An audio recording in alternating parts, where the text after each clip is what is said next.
Kalbiname Lietuvos poilsio partijos Briuseliškių skyriaus buvusi beveik jau pavaduotoją, tokį Leonidą Donskį. Leonidai, baigdamas kadenciją ir išeidamas į užtarnautą poilsį, ką galėtum pasakyti apie referendumus?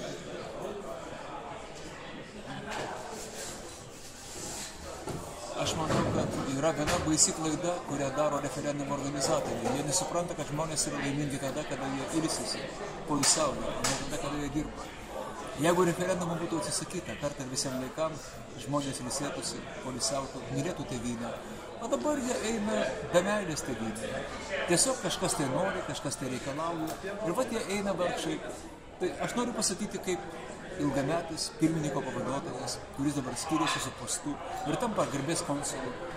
Poilsis. Štai kas išgelbės pasaulį. Tik poilsis. Todėl, kad referendumas yra darbas ir dar priverstinis. Kažkoks demagogas nusprendžia, pats nemoka ilsėtis, nenori, neturi talento ilsėtis ir priverčia dirbti tūkstančių žmonių. Sakykite, tai yra pasaulio ateities nelaimė? Tai yra nelaimė. Kaip Jūs manote, kokia ateitis laukia Lietuvos poilsio partijos? Ji šviesi. Viena vertus visi, kas pabuvo Briuselyje, Europos parlamente, supranta, kad jų ateitis yra poilsio partijos. Ir jie siekia jos. Dar daugiau, man regis, visi, kas pateko į politiką, supranta, kad anksčiau ir vėliau poilsio partija bus prieglobstis, kuris bus įlikęs jiems. Ir jie siekia tų prieglobsčių, bet jie bijo tą pripažinti. Jie yra pasidavę demagogijai apie tai, kad darbas, pastangos, reitingai išgelbės juos ir jų partijas. Tai yra absurdas. Partijų neliks referendumų, liks poilsio partija. Ir tai yra atsakymas į viską. Mūsų tėvynė šiandien kamuoja įvairios problemos.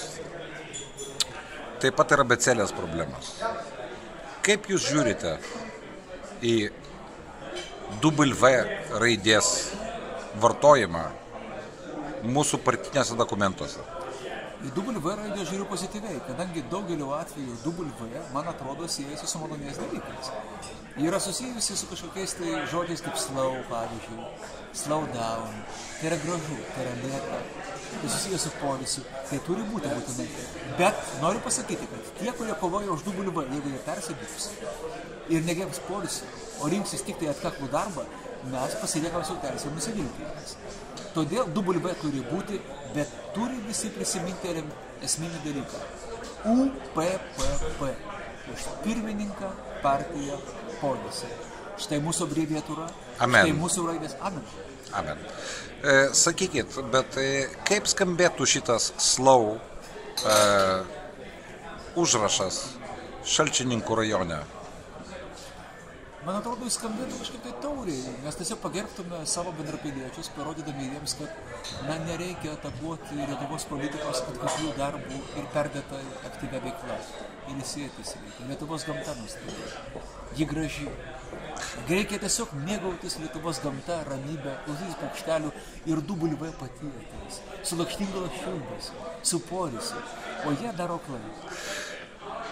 Norėčiau Jūsų pasiteirauti apie tos pačios lyties santuokas. Jūsų požiūris poilsio ir poilsių atžvilgių. Aš manau, kad kaip padorus liberastas ir tolerastas, aš gerbiu tų pačios lyties santuokas. Man nėra jokios problemos.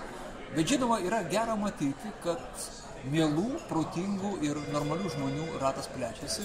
Man gera būtų matyti, kad visi jie gerbia poilsį. Jeigu jie įsivaizduoja, kad jie turi būti dar daugiau dirbantis ir dalyvaujantis žiurkių lenktynėse negu heteroseksualai, jie daro klaidą. Reikia ilsėtis. Bet šiaip, be jokios abejonės, mūsų poilsio globalinę bendruomenę gerbiu, myliu, tegul jie pildosi visų lyčių asmenų santuokomis. Sakykite, o poilsio partijos požiūriu, kaip Jūs žiūrite į lietuvių ir žydų santykius? Aš manau, kad tie santykiai yra produktyvūs, ypatingai tada, kada abi pusės ilsisi grožisi žydų humoru, Lietuvos gamta nuostabia, lietuvių nuostabia kalba ir poezija. Man atrodo, kad labai svarbu priimti gyvenimą pasyviai. Bet jeigu kyla problema, kad lietuvis įtarė, kad žydai nuolat dominuoja ekonomikoje, politikoje, tai yra persidirbimas. Nepersidirbimas, neaktyvus dalykas, sugebėjimas suprasti poilsio paslaptį. Lietuva pavertė kažkada didelę valstybę, o šiandien šalimi, kuri žada ateities scenarijų Europoje. Kitaip tariant, ir lietuviai ir žydai turi suprasti, kad nepersidirbimas, ne tas plebėjiškas aktyvumas gimdo sėkmę. Sėkmę gimdo supratimas, kad ir žydas, ir lietuvis yra suvienyti bendros svajonės, ilsėtis. Ir suvokti, kad nieko nedarimas atima ginklą ir instrumentą iš demagogų, iš blogų partijų, iš prastų politikų, apskritai iš tų, kurie gyvenimo nepuošia.